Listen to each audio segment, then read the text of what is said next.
One of the most challenging things about living in a desert wilderness is there's not an awful lot to do. The Refugee Education Trust organises youth activities and vocational training at the PWC schools, so men and women in the camps can learn a trade and earn a living. Drobe tells us that they've tried to come up with activities that can occupy the refugees' minds while they're in the camps, but also something that can help them earn a living. RET surveyed refugees about what they wanted to do, and then the training was laid on. Here refugees are learning the intricacies of electrical circuitry, a training that could result in them setting up a small business and pulling in a wage.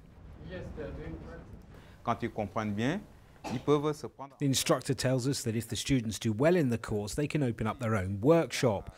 If I'm in Ariba, I can come to the camps from time to time and check up on what they're doing.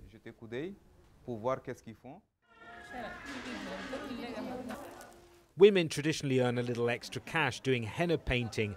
It can put off the need for marriage and let them get an education. Khartoum tells us that the patterns differ according to the occasion, so there's a different pattern for a party than for a wedding.